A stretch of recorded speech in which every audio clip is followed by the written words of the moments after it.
Hey guys, so I just finished doing the Rubicon Trail for our annual EricsXJ event. Got the Jeep home, got it all washed up, and I thought it would be a good opportunity to do something that I hadn't done before, and that's one of these walk around reviews of my Jeep. Kind of let you guys look at it and answer some questions that I get often. And another reason is thinking about making some changes to it here in the near future. So I'd kind of like to document it here, and maybe I'll show you as I go along. We'll see about that. But anyways, this Jeep I've had for 20 years now. It's a 2000. I bought it in late 1999, and it's changed considerably over the years. It's gone through several different lift kits, so a lot of different styles on the suspension. I know I went from 31-inch tires to 33s to 35s, and now I'm on 37s. It used to be Patriot Blue. Now it's Krylon Khaki Tan, which is just rattle can spray paint. Turned out pretty good. I know I've got a write-up on my website about that, and you can also find a lot of information about doing advanced modifications and stuff if you pick up a copy of my second book. It's titled Advanced Modifications, and that's also found on my website. And you can see a lot of other Jeeps in there too. I'm not saying that my way is how everybody should build their Jeep, but my philosophy is I wanted something extremely capable, not too heavy, because I think weight is very important. But yeah, my way is not everybody's way, so there's a lot of different ways to do it. But in building this Jeep, I did all the work on it except for like re-gearing the axles. But yeah, let's take a look at it. All the tube work is 1.5" by 120 wall DOM. There is some HREW in there. The cage is a hybrid style cage, which means some of it is on the outside like an exo cage, and some of it's on the interior. And I like this design because it keeps everything tight. I eventually tied the cage in with tube work all the way to the front bumper, so custom fenders. The tube doors, also made those, same material, 1.5" by 120 wall. The latches are Best-Top latches, which is nice if you have the 97 and up strikers on the door, on the A-pillar there, because this style latch, I don't know if you can see that, is what you need, let's see, for the 97 and up striker. But works really well.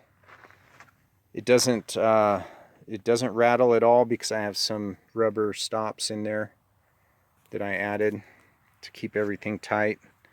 But I love wheeling it in the summer with the tube doors because you can see so much more. You can see, a lot of your front tire, not have to lean out the window. So conversely, in the winter time, I hate having the hard doors on it because, wheeling it with like that, it's just, I feel like I can't see anything. But yeah, so that's kind of the cage. I'll show you some of it here. Let's see. Here's some of the interior. ties in through the roof.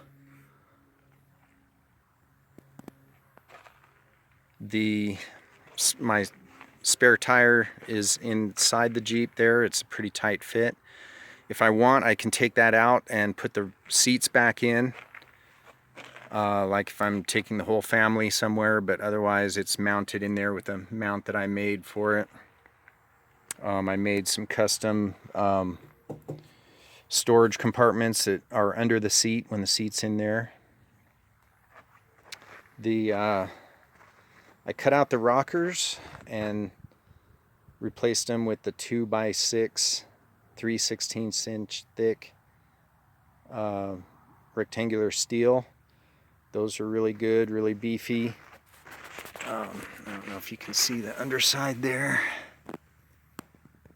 I don't know if you can see that with the glare. But this side also is an air tank for onboard air. You can see how I have it tied in there. It's about a 3-gallon capacity. And to do that, I mean, you really need airtight welds. And if you think your welds are good, but man, then you see how much air is leaking out of them. It's kind of hard to do. The rear section, all that was cut out and replaced with thick, those are 3/16 inch panels on the side. And it's tubed, which ties back into the rear bumper, the rear of the Jeep. The bumper is just made out of 2x4 steel. And let me see, before I show you more of the inside, I'm going to show you. So the dash is pretty much stock. And I do have my Atlas shifters running the 2-speed 3.8, which I could use some lower gearing, but that's what it is for now. Got my ARB locker switches. That bracket there is just for the radio. Don't use CBs anymore. No one in our group uses them, so took out the CB and we just use like ham radio or the Baofeng radios. They're pretty convenient. The seats are old Hunsaker brand. I don't think they're in business anymore, but those are really nice. Have the 5-point harnesses from Crow. Those are good.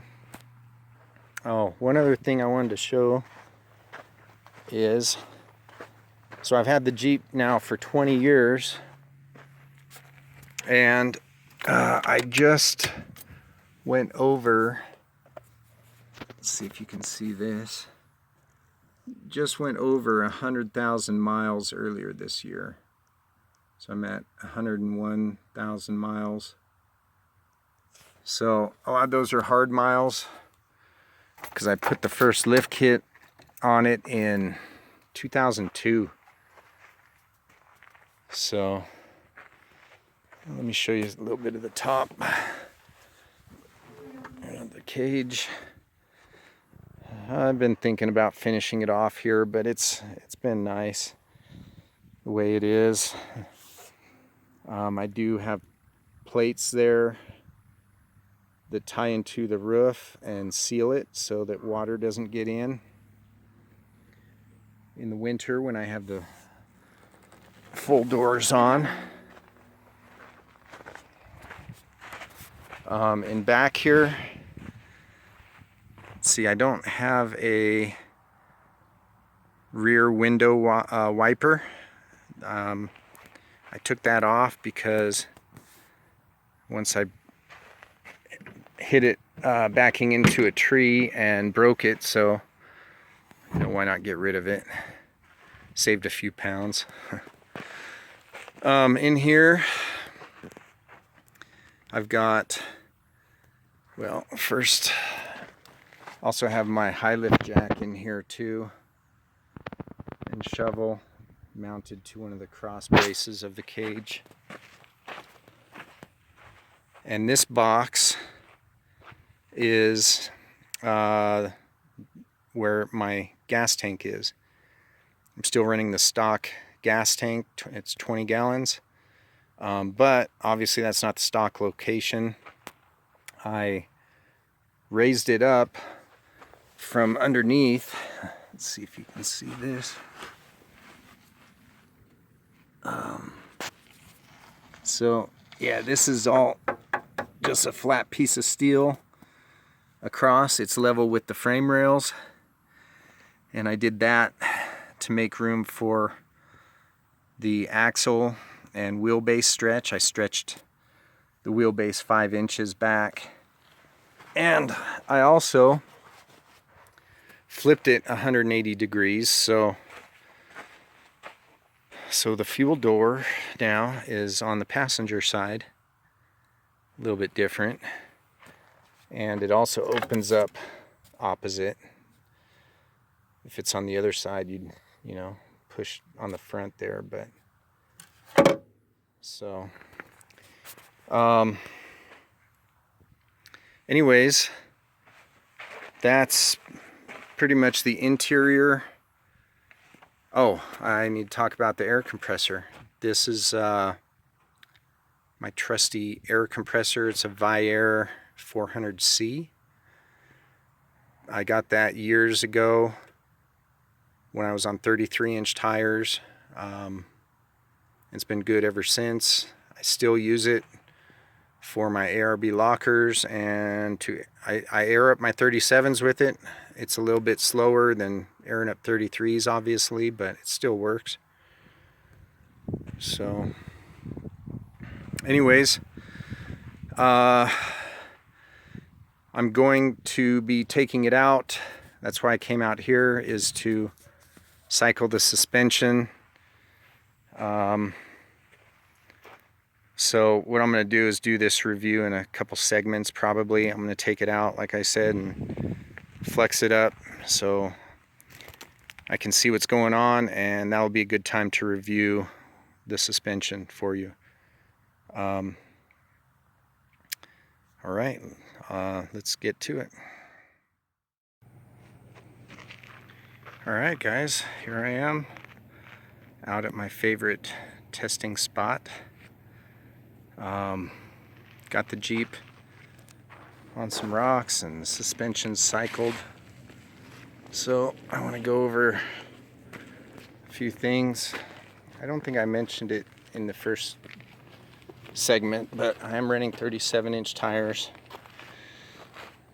on 17-inch allied bead locks.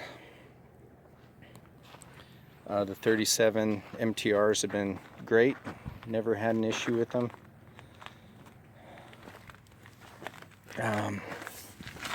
Okay, so for starters, that's my Dynatrac ProRock 60, and I don't know if you can see that very good, but I went ahead and paid the price for it. They are expensive, but if you've done any research, you know that building any Dana 60 is not going to be cheap. I'm running an ARB locker and 538 gears. The Dynatrac competition axle shafts and the CTM U joints. I don't know if you can see that. All of the bracketry I did myself for the steering, drag link, and track bar. All the specs on that is on my website, so I'm not going to waste time going over it here. Have my hydro assist, which is pretty much required for 37s. Nice thing about the ProRock 60 is it has that cutout, so it's a high clearance 60, which is good. Plenty beefy. I should be able to run 40s, if not 42s with this axle. There's that. Let me talk about the rear axle, and then we'll go over the suspension. There's a shot of this side. I get plenty of articulation.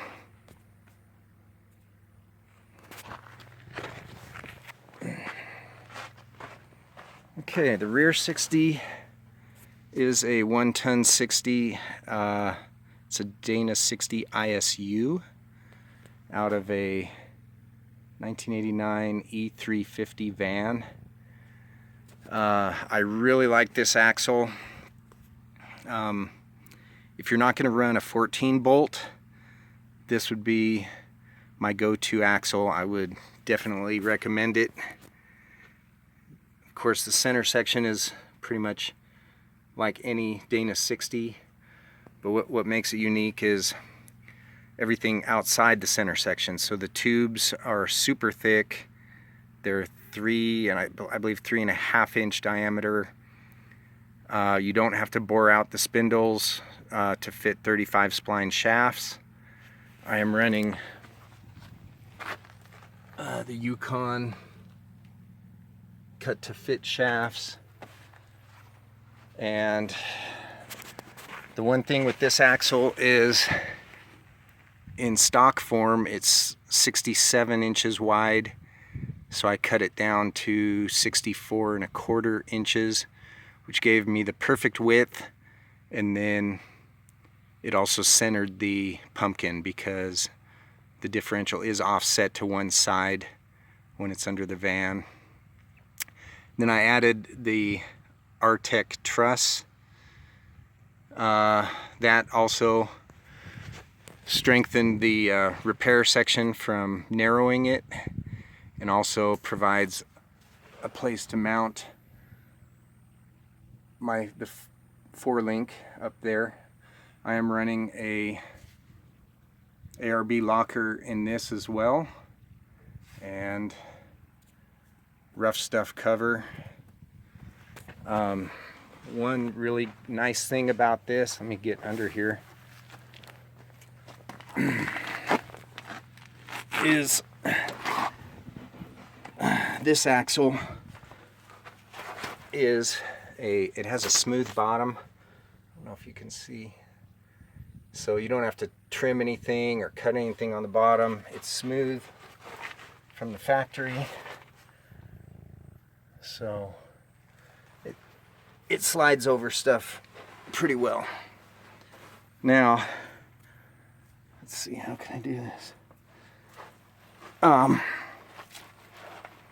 Give a good shot of the 4-link here. So the rear is 4-link, dual triangulated. Let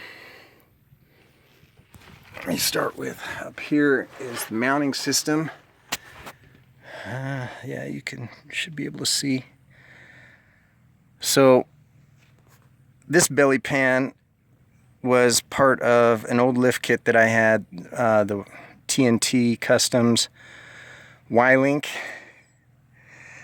and I modified it, beefed it up considerably, made it so that you can attach and detach the links without taking the belly pan off, and that mounts the 3-link. And then I made my own cross member there for the 4-link. I'm running all 2-inch diameter. See, it's 2-inch by 1/4-inch wall DOM for the links. They will bend. I've bent several of them, and what I do at the end of the year is I flip them around so they end up getting straight the next time. But And all of the joints I'm using Heim Joints 1.25 inch, which are the biggest you can get. And those, I'm never gonna break those. You can't break 1.25 inch Heims. And I started with the rough stuff, and then I upgraded to what I'm running now, which are the FK rod ends. And they've held up well. You can see the running the exhaust sucks with this. I'm probably going to change that up. But the 4-link has worked very well. I did have one design failure after about a year, but I had to take that apart. See, that was the upper links to the rear 4-link bent, or the mount bent, and so I had to repair that. Okay, the front is a 3-link. So you can see that. You can kind of see it there. So, well, let me see here. Trying to crawl under here.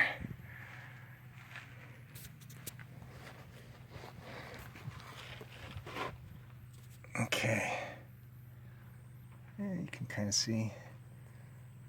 So I'm running all the same materials for the 3-link. It is on the upper link is on the passenger side, and it also has worked very well. Under here, you should be able to see, that's my Atlas TMR mount. Atlas is tucked up under there. Okay, now let me talk about the coils, the coilovers. There's one that's pretty much maxed out as far as compression goes on that side. I'm going to be taking some measurements today for some changes. And there's the one that's extended. I'm running Fox 2.0 coilovers with the remote reservoirs.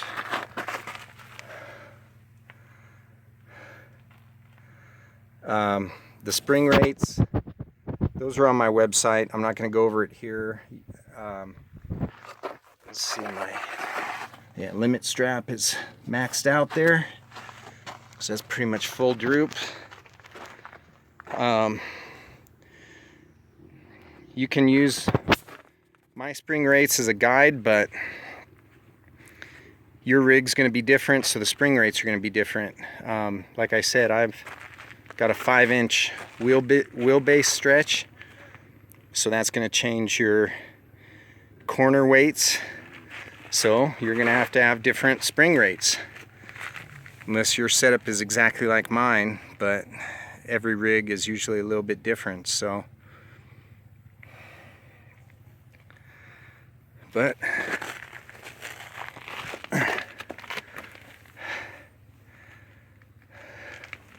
it's flexed up pretty good. The suspension really has been flawless over all these years. Like I said, I haven't had to make any adjustments to it. The thing flexes awesome. The 4-link is awesome. 3-link is good. So basically, that's the Jeep. Okay, so this is the underhood portion of the walk around.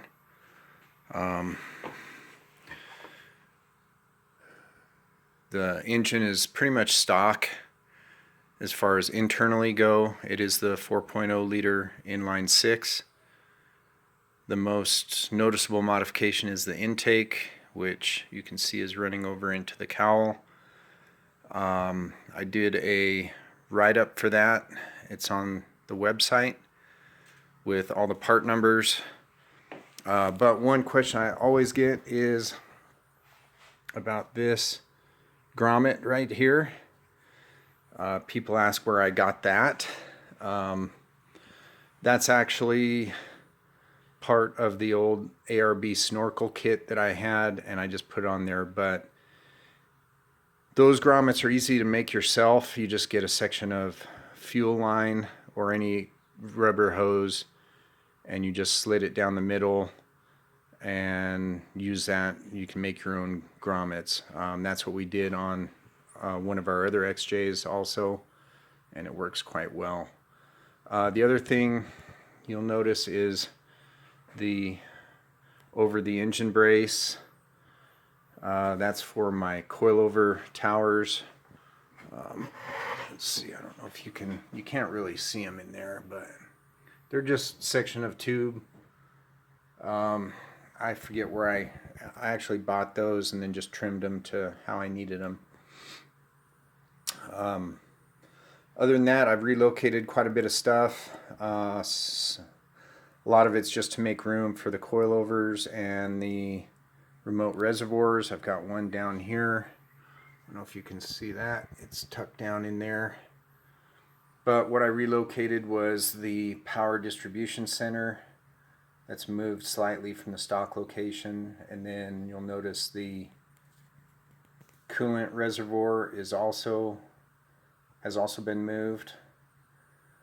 I also have my winch controller box in the engine compartment there, but I don't think I've ever used it from that location because I have an in-cab winch controller, which is very convenient. But the reason I put it there is I didn't want it up front. As you can see, the winch is tucked in quite a bit, and I didn't want to mess with the box there and have it obstruct the radiator. So I like it inside the engine compartment. Also running an Optima Blue Top deep cycle battery. It's been good for many years. In fact, this is the second one I've had, but that's just two Blue Top batteries in over 10 years. I think I started using them in 2007. So I've gotten a lot of life out of those, well over 5 years per battery. One thing that does help with that is upgraded battery cables. I've upgraded mine years ago. Some of it more recently, I replaced this one with the fuse. Got that from K's Suspension. And I've also gotten whole kits from them for our WJ and other XJs. So highly recommend them if you need to upgrade your battery cables. Let's see, also in here, you can see down there I'm running Brown Dog motor mounts. I don't have the engine brackets yet, but I think I'm good there. And then the oil filter. That is an oversized oil filter. I'm running the Mobile One. It's the M1 301 size filter. The other part numbers for the other filters are in my first book, but essentially that's just an easy modification. It's strictly bolt-on. If your XJ, I think it's 91 and newer, it just screws right on. Those are the models that have the oil filter in the horizontal position, not the vertical. And there's plenty of room for that. And that's something every XJ owner should do. Gives you more filtering capacity, more fluid capacity. And speaking of oil, I've always run Mobile One synthetic 10W30 for this Jeep, but I've started using the Rotella T6 in one of our other XJs, and I really like it. So chances are I'm probably going to switch over to the Rotella T6 oil in this Jeep also. So over here, let's see, I've got, this is not stock, obviously, that's the windshield washer reservoir. As you know, the 97 and newer reservoirs in the fender, so that's got to go. And I forget what that's out of. I just picked it up out of the junkyard. But what I used to use is an earlier model fluid reservoir out of an XJ, and that was real convenient because those bolt in like right here in those holes. There's plenty of room for it right there. But as you can see, I needed to get rid of that because of my shock reservoir, and then also my power steering reservoir for my hydro assist. That goes right there, and that just barely fits under the hood. I mean, I trimmed a little bit of the hood. You can see it rubs just slightly right there, but that is a tight fit to get that in there without cutting a hole in your hood and having it stick out. Other than that, the master cylinder for the brakes, that is different. That's out of a Dodge Ram 2500. And that's good because I'm using, I've got Dana 60s, so larger brake calipers. Also, it's not that noticeable, but power steering pump is upgraded. That's, I think, part of the PSC kit also. Let's see, the radiator is a CSF 3-row. It's been good for many years. I've also used the 2-row in another XJ. It's been pretty good. I'm running the stock fan setup. One other thing I did to make room is I deleted AC. So that opened up that spot there. Don't really need AC because I have tube doors for the summertime. The nice thing about that is I also got to get rid of the AC compressor, or I'm sorry, the condenser, which is in front of the radiator. And I don't know if you can see in there, I do have some auxiliary coolers. The big one there is for my the transmission, and the smaller one is for the power steering. And I don't remember the part numbers for those offhand. They are Hayden coolers. Part numbers are, again, you can find them on my website. But that's about it. Thanks for watching, and I'll catch you again on the next one.